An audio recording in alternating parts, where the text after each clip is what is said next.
नमस्ते। 2052 सालको पहिलो आँखीझ्यालमा नयाँ वर्षको शुभकामना सहित यहाँहरू सबैलाई हार्दिक स्वागत।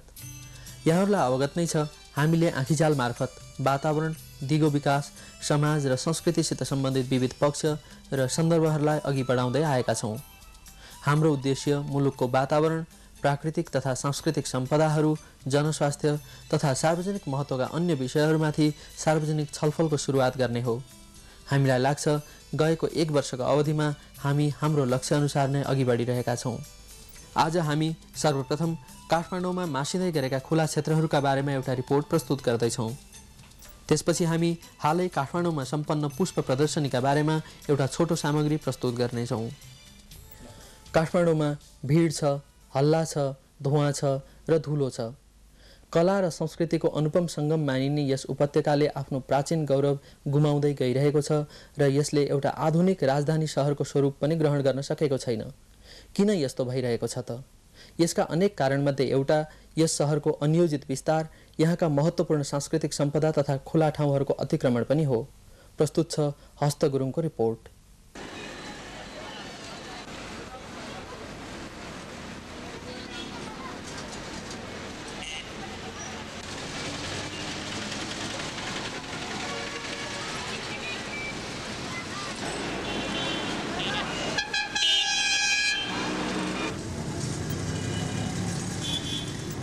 काठमाडौँ उपत्यकामा सहरी क्षेत्रहरू दिन प्रतिदिन फैलिरहेका छन्।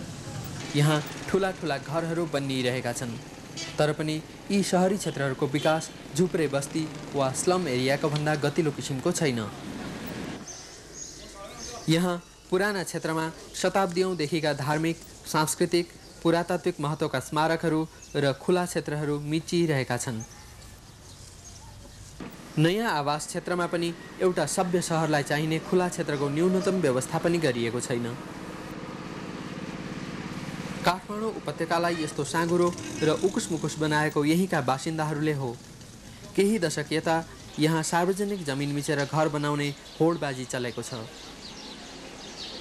जग्गा बेचेर पैसा कमाउने र सानोभन्दा सानो जमिनमा पनि घर बनाउने होडबाजीमा यहाँका मानिसहरूले बाटोघाटो, चोक बहाल, पाटी पौवा र मठ मन्दिर समेत मासिदिएका छन्। उपभोक्ता मञ्च नेपालका महासचिव पदम ठकुराठी। सरकारी होस् अथवा गैर सरकारी निकायहरू होस्, यिनीहरूको चाहिँ नै सार्वजनिक जमिन हडपिनेमा होड लागेको छ। त्यसको सँगसँगै व्यक्तिगत मान्छेहरू पनि होड लागिरहेछ। पशुपति क्षेत्रमा रहेको शाक्त सम्प्रदायको महत्त्वपूर्ण मन्दिर पिङ्गन स्थानलाई नै हेर्नुहोस् न। कस्तो कन्तबिजोग छ यस मन्दिरको। 20 वर्ष अघिसम्म 60 रोपनी जमिनको गुठी भएको यो मन्दिर अहिले सडक मुनतिर अलपत्र परेको छ। वर्षाकालमा त यो ठाउँ फोहोरी पोखरीमा नै परिणत हुन्छ। यो शहीद शुक्रराजको स्मृतिस्थल हो। अब यहाँ उभिएर श्रद्धाञ्जली चढाउने ठाउँ समेत बाँकी छैन। यो ऐतिहासिक ठाउँका लागि 3 रोपनी जमिन छुट्याइएको थियो। अब 1 पैसा जमिन पनि बाँकी छैन। यी भवनहरू शहीद शुक्रकै स्मृतिस्थलमा बनाइएका हुन्। काठमाडौँमा एउटा टोलबाट अर्को टोलमा जाने गल्लीहरूमा मानिसले मानिसलाई नै साइड दिनुपर्ने गरी घर बनाइएका छन्। कतिपय ठाउँमा त गल्लीमाथि पनि छत बनाएर बाटालाई नै अँध्यारो गुफा बनाइएको छ। काठमाडौँ नगरपालिकाका उपप्रमुख नवीन राज जोशी। काठमाडौँमा घर बनाउँदाखेरि 1 फिट भए पनि सडक नमिचिकन घर बनायो भने त्यो घर बनाएको जस्तो चाहिँ घर मालिकलाई हुँदैन भन्ने एउटा कहावत पनि भइसकेको छ। त्यसैले सकेसम्म आफ्नै सडक फराकिलो हुने ठाउँमा त, आफ्नै बाटो आफैलाई आउने ठाउँमा त मानिसले मिचेर बनाउने यो परम्पराको सुरुवात भएको छ र त्यो रोकिएको छैन। पुराना मानिसहरूले अझ बिर्सेका छैनन् लैनचौरको कन्या माध्यमिक विद्यालय एउटा मनोरम पोखरी मासेर बनाइएको हो। कमल पोखरीको किनारामा हिजो आज प्रहरी चौकी बनाइएको छ। यो जमिन पनि पोखरी मिचेर आबाद गरिएको हो। स्थानीय क्लबले पनि यही भवन बनाएको छ। फलत कमल पोखरी सुकेको छ। इतिहासविद भुवनलाल प्रधान। सार्वजनिक ठाउँहरू मासिएको त धेरै छन्। जस्तै अब मैतीको अगाडि, देउताको अगाडि ठुलो चौर थियो पहिले। अब त्यो त्यहाँ मसान पनि थियो, त्यो पनि गइसकेको छ। त्यस्तै यो लगन खेलै निकै ठुलो थियो लगन खेल। अब त्यहाँ ब्यारेक पनि राखियो एकातिर, अर्कोतिर अहिले औद्योगिक क्षेत्र बनाइदियो। त्यो अहिले लगन खेल धेरै साँघुरो भइसकेको छ। यतातिर घरहरू पनि बढाउँदै ल्याइराखेको छ।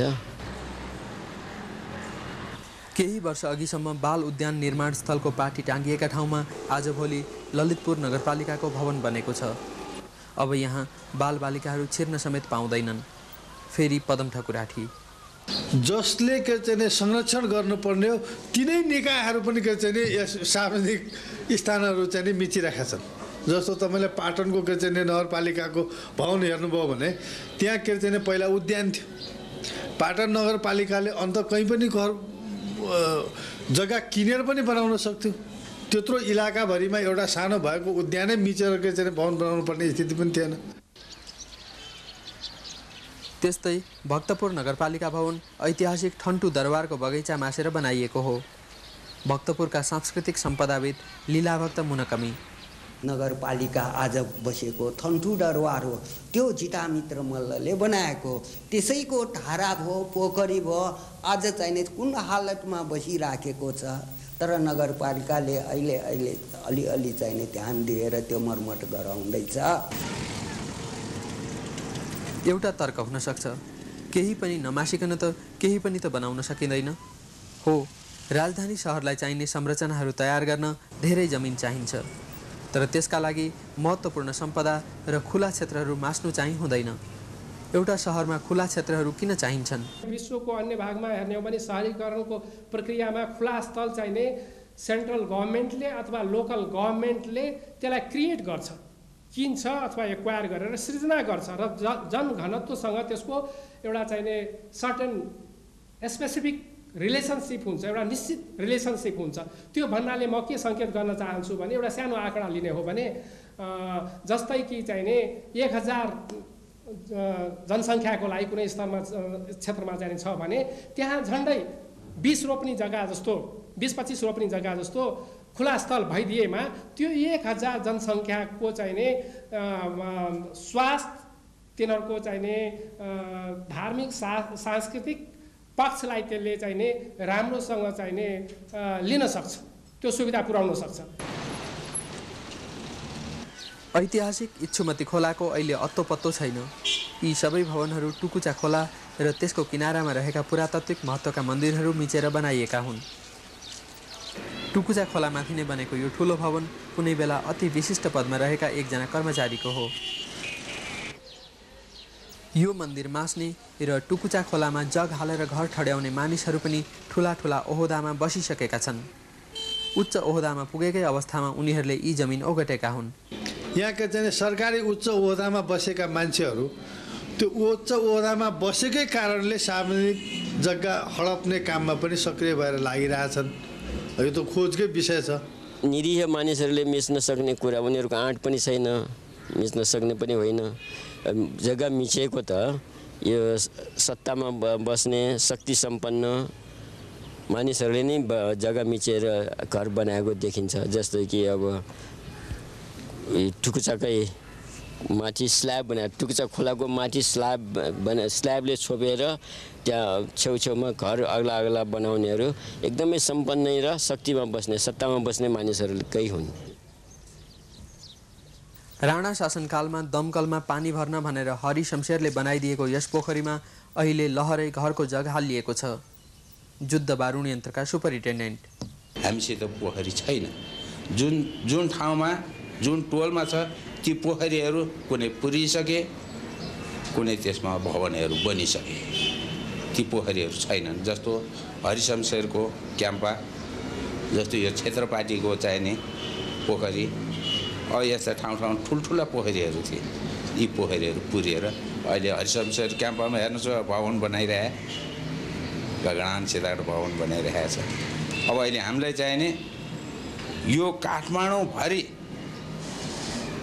आग लागि भइहाल्यो भने हामी कसरी निभाउँला, के गर्ने, कहाँ त पानी लिएर आउँला, हामीलाई साह्रै। वातावरणवादी तथा पुरातात्विक सम्पदाको संरक्षणका पक्षमा वकालत गर्नेहरूले रानीपोखरीका किनारामा रहेका ससाना भवन र टहराहरू नै हटाउने आवश्यकता औँल्याइरहेका बेला नेपाल प्रहरीले यहाँ मध्य क्षेत्रीय प्रहरी कार्यालयको ठुलो भवन बनाउने तयारी गरिरहेको छ। नेपाल प्रहरीले सार्वजनिक स्थानको इन्क्रोचमेन्ट त्यसलाई अनधिकृत रूपमा अक्वायर गर्ने काम गरेको छैन। मलाई जहाँसम्म थाहा छ अहिले नेपाल प्रहरीले जति स्थानहरू ओगटेर बसेको छ ती ठाउँहरू नेपाल प्रहरीको सङ्गठनको आफ्नो स्वामित्व कायमै छ। आफ्नो स्वामित्व लिएर C5को सरकारसँग त्यसको ओनरसिप लिएर मात्र चाहिँ आफ्नो निर्माण कार्य गरेको छ।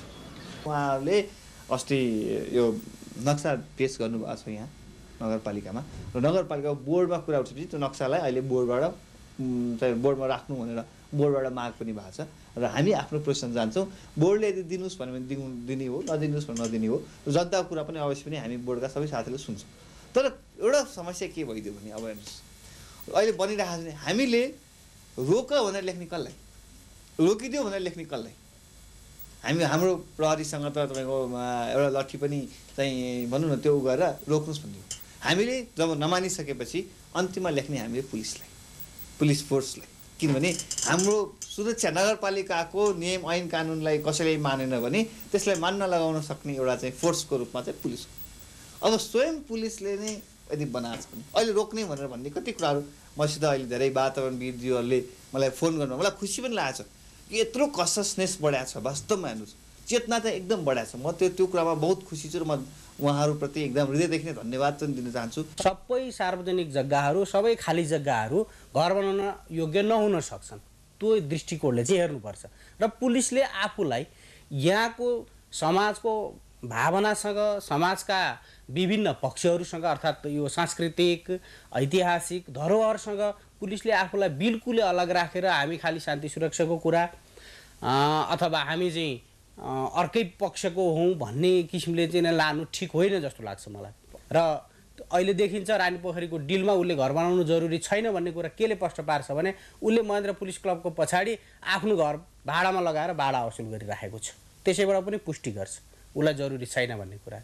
उहाँहरूको मनसा चाहिँ नि एउटा उपयोगको लागि गरिरहेको छु भन्ने कुरा निश्चय पनि यो आफैमा एउटा तर्क होला। तर त्यो तर्कलाई त्यही नै नराखेर त्यसलाई व्यापकतामा त्यो तर्कलाई राख्नुपर्छ। व्यापकतामा के राख्नु पर्यो भने एउटा कुनै प्रयोगको लागि त्यो खुला क्षेत्रलाई प्रयोग गर्दाखेरि त्यसबाट उत्पन्न प्राकृतिक र सामाजिक चापको जुन ठुलो चाहिने सोसल कस्ट नै म भन्छु, त्यो सोसल कस्ट जो इन्भिजिबल छ त्यो देखिँदैन। कसैले चाहिने खुला क्षेत्रलाई प्रयोग गरेर घर बनाउँदाखेरि भिजिबल हुन्छ, देखिन्छ है।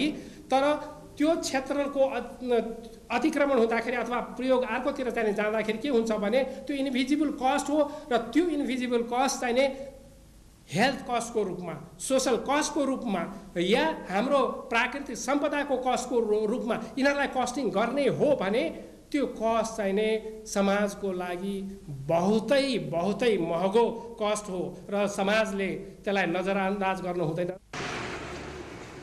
गुठी संस्थानले बाल उद्यान बनाउन भनेर बाल मन्दिरलाई उपलब्ध गराएको जाउलाखेलको खाली ठाउँमा पसल कबल बनाएर भाडामा लगाएको छ। बालबालिकाकै लागि टेकुमा छुट्याइएको जमिनमा पेट्रोल पम्प र पसल बनाएर भाडामा लगाइएको छ। मुख्य चाहिने यो गुठीले जग्गा माने रैतानी गरेर रैतानीबाट नै साराले चाहिने त्यो गराएर महल बनायो इत्यादि भएर चाहिने हाम्रो संस्कृतिमा यो दुःखको कुरो छ। यसमा सरकारले यदि राम्रोसँग ध्यान दिएन भनेदेखि संस्कृति नयाँ किसिम हुन आउँछ। यहाँ चिडियाखानाका लागि राखिएको खुला क्षेत्रमा क्लब र अन्य उद्देश्यका भवनहरू बनिसकेका छन्। असन जस्तो विशिष्ट चोक पनि अतिक्रमणको मारमा परिसकेको छ।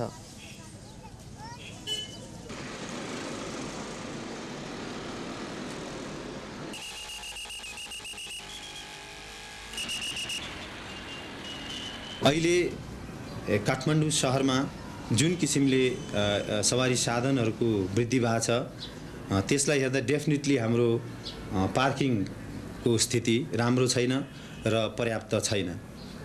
यो जुनसुकै सवारी साधन को चाहिँ सवारी साधन चलाउने व्यक्तिहरूलाई यस कुराको महसुस भएको छ। काठमाडौँ नगरपालिकाका वडा कार्यालय भवनहरू पनि सार्वजनिक जमिन मिचेर बनाइएका छन्। दिल्ली बजारको 32 वडा कार्यालय फुटपाथमै बनाइएको छ। थापाथली कालमोचन गुठीको सार्वजनिक जमिनमा 11 वडा कार्यालय बनाइएको छ। यहाँ नेपाल विद्युत प्राधिकरणको सब स्टेसन, ट्राफिक प्रहरी पोस्ट, अन्धा कल्याण सङ्घ र नेपाल प्याकेजिङ कारखानाका भवन पनि सार्वजनिक जमिन मासेर बनाइएका छन्। अरू त अरू दिल्ली बजार पिपल बोर्डको चौतारो पनि मिचेर व्यापारिक पसलहरू खोलिएका छन्। अब विकल्प के रह्यो त भन्दाखेरि काठमाडौँ भएको हरियाली, काठमाडौँ भएको पोखरी, नदी नाला चाहिँ त्यो प्रदूषणलाई सोच्न सक्ने चाहिँ त्यस्तो हरियाली जोगाउने बाहेक अरू कुनै विकल्पै छैन। अब जहाँसम्म त्यो हरियाली अथवा हावाको मूल्य के छ त, अथवा स्वच्छ हावाको मूल्य कति छ भन्ने प्रश्नमा अहिले अस्पतालमा तपाईँ रेकर्ड हेर्नुभयो भने धेरै मानिसहरू यो दमको रोगीहरू अथवा यो रेस्पिरेटरी डिजिजहरू विशेष गरेर सानो बच्चाहरूलाई चाहिँ एकदम प्राय चाहिँ लाग्ने गर्छ। त मूल्य के त भन्दाखेरि अहिले काठमाडौँको मानिसहरूले डक्टरको फी, औषधिलाई लाग्ने पैसा र अक्सिजन सिलिन्डरको लागि जुन पैसा तिरिरहेको छ त्यही हो। त्यो खुला ठाउँ राख्ने र त्यहाँ स्वच्छ वातावरण राख्नेको मूल्य चाहिँ त्यसरी चुकाइरहेछ। कि काठमाडौँ एउटा नियोजित रूपमा बनेको सहर होइन। कुनै काठमाडौँको कुनै योजना छैन। बिचमा यो योजना गर्ने ऊ योजना गर्ने भनेर लिएर तर सधैँ के भयो भन्दाखेरि त्यो योजना लागु हुन्छ। र मलाई के लाग्छ भन्दाखेरि जहाँ अहिले काठमाडौँ छ, जहाँ बस्ती छ, काठमाडौँका बासिन्दाहरू जहाँ बस्छन्, त्यो बस्तीभित्र अब नयाँ योजना बनाउनको लागि धेरै कम सम्भावनाहरू छन्। जस्तो कोर सिटी एरियाभित्र मात्र होइन, कोर एरिया सिटीभन्दा बाहिर पनि त्यो सम्भावना कम भएर गइसकेको छ। सरकारी तौरबाटै अहिले पनि सार्वजनिक जमिनमा भवन बनाउने थुप्रै योजना सञ्चालन हुन लागिरहेका छन्। हाल श्री 5 को सरकारले वीर अस्पतालको विस्तार गर्ने योजना बनाएको छ। नेपालको सबभन्दा ठुलो यो अस्पताल अहिले नै साँघुरो र अव्यवस्थित देखिन्छ। यहाँ अधिकांश बिरामीहरू काठमाडौँ उपत्यका बाहिरबाट आउने गर्छन्। यहाँ अनेक असुविधाहरू हुँदाहुँदै पनि काठमाडौँ बाहिर वा काठमाडौँभित्रकै कुनै खुला ठाउँको साटो यही अस्पताललाई थप्नेतर्फ योजना बनाइनु सर्वसाधारणका लागि नबुझिने कुरो भएको छ। यो अव्यवस्थाको एउटा कारण हो मुलुकको काठमाडौँ केन्द्रित विकास शैली। काठमाडौँमा हेर्दा देखिन्छ काठमाडौँको विकास टुँडिखेल केन्द्रित छ। चाहे वीर अस्पताल होस्, चाहे पर्यटन विकासको नाममा बनाइँदै गरेको भवन होस्, चाहे प्रहरी कार्यालय, सरकारले काठमाडौँको मुटुमा रहेको सार्वजनिक खुला क्षेत्रको महत्त्वलाई बेवास्ता गरेको स्पष्ट देखिन्छ। जमलको परीक्षा नियन्त्रण कार्यालय रहेको यस भवनका ठाउँमा त्रिभुवन विश्वविद्यालयले बहुमुखी सपिङ कम्प्लेक्स बनाउन खोजिरहेको छ। केही समय अघि 3 धारा पाठशालाका ठाउँमा पनि सपिङ कम्प्लेक्स बनाउन खोजिएको थियो, तर पछि सर्वसाधारणको विरोधको कारण उक्त योजना कार्यान्वयन हुन पाएन। नागपोखरी स्थित ऐतिहासिक नन्दिकेश्वर गुठीको जमिन उपयोग गर्न धेरै निकायहरू मौका पर्खेर बसिरहेका छन्। यस जमिनको एउटा भाग केही मानिसहरूका नाममा दर्ता पनि भइसकेको छ। यसको पूर्वपट्टिको भाग भाडामा लागिसकेको छ। गुठी अगाडिको उद्यान मिचेर पनि घर ठडिएका छन्। बबरमहल छेउको बाटोमा बन्न लागेको घरको निर्माण सार्वजनिक विरोधपछि रोकिएको छ। यसको मुद्दा हाल सर्वोच्च अदालतमा विचाराधीन छ। यसरी जहाँ पायो त्यही जथाभावी बनेका भवनहरूले काठमाडौँ सहरलाई नै ठूलो सङ्कटमा पारिदिएका छन्। काठमाडौँको परिवेशमा अथवा नेपाल सिँगैको परिवेशमा हेर्ने हो भने खुला स्थलको त झन् ठुलो भूमिका चाहिने छ। हाम्रो क्षेत्रमा यहाँ अवगतै हुनुहुन्छ, भुइँचालोबाट चाहिँ एकदम प्रभावित हुन सक्ने क्षेत्र मानिन्छ यो क्षेत्र नै, र त्यसमा पनि नेपाल।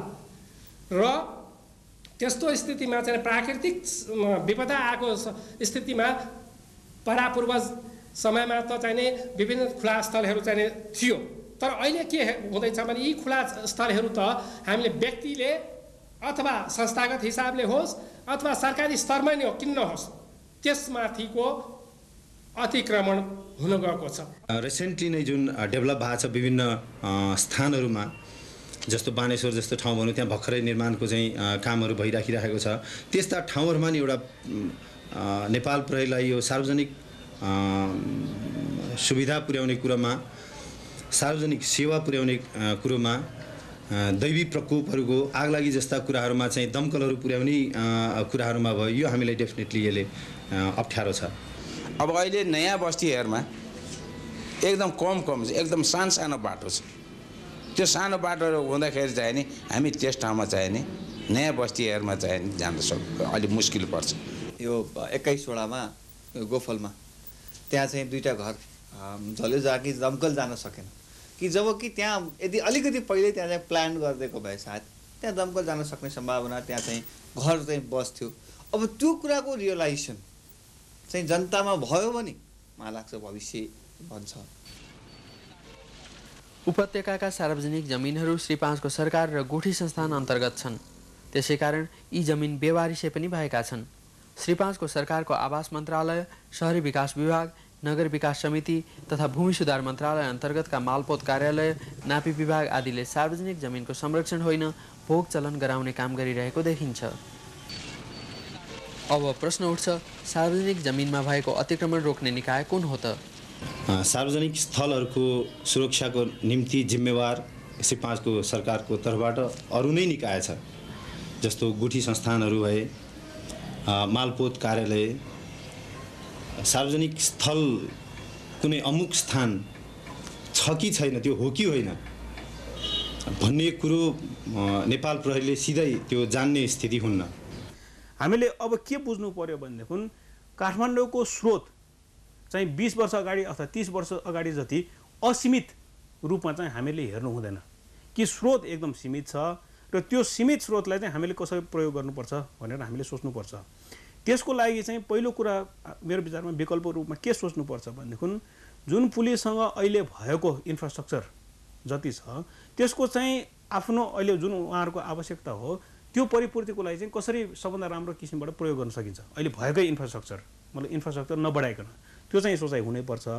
जस्तो पुलिसले घर बनाउँदैछ अहिले, त्यहाँ उसलाई जग्गा अन्त नपाएर नै त्यहाँ आएको जस्तो मलाई लाग्दैन। स्ट्राटेजिकल्ली रणनीतिको रूपमा शान्ति सुरक्षा कायम गर्नको लागि त्यो ठाउँमा त्यही बिन्दुमा नै पातले घर नबनाइ नहुने होला जस्तो पनि मलाई लाग्दैन पुलिसको, किनभने त्यही आसपासमा पनि पुलिसले अरू जग्गा खोज्न सक्छ। र अहिले जहाँ जस्तो डिआइजी कार्यालय अहिले जहाँ बसिराखेको छ महेन्द्र पुलिस क्लबको कम्पाउन्डमा, त्यही उसको जग्गा त त्यही छ। र त्यति मात्रै होइन कि त्यहाँ उसले घर बनाएर भाडामा लगाएर भाडा असुल गरिरहेछ। त्यस कारणले मैले भन्न खोजेको के भने पहिलो कुरा त चिन्तनकै कमी र दोस्रो कुरा यो भाडा संस्कृति, रेन्ट कल्चर हामीकोमा ज्यादा जरो गाडेर गइराखेको छ। कानुनी बाधा अडचनहरू छन् अहिले पनि। हाम्रो अधिकार क्षेत्र के हो, अधिकार कति हो भन्ने कुराको स्पष्टता नै छैन। यदि ऐन अनुसार जानियो भने बहुत सीमित अधिकार छ। त्यसैका लागि हामीले काठमाडौँ नगरपालिकालाई महानगर बनाइनु पर्दछ। यिनै कानुनी कमजोरीको फाइदा उठाएर यहाँका सर्वसाधारण जनताले समेत द्रुत गतिमा सार्वजनिक जमिन अतिक्रमण गरिराखेका छन्। अब उपाय के छ त?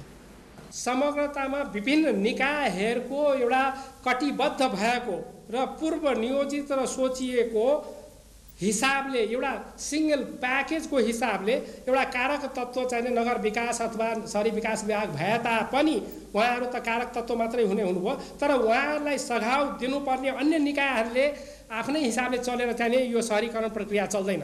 त्यो फोल्डमा त्यो सिङ्गल एउटा त्यो शहरीकरणको चाहिँ एउटा चाहिँ भिजन आइसकेपछि त्यो भिजनलाई सार्थकता दिन अन्य निकायहरूको पनि अहम भूमिका हुन्छ र त्यो अन्य निकायहरूको पनि समन्वय र सहयोग एउटा बाध्यात्मक हिसाबले हुन सक्ने स्थिति भए मात्र हुन सक्छ।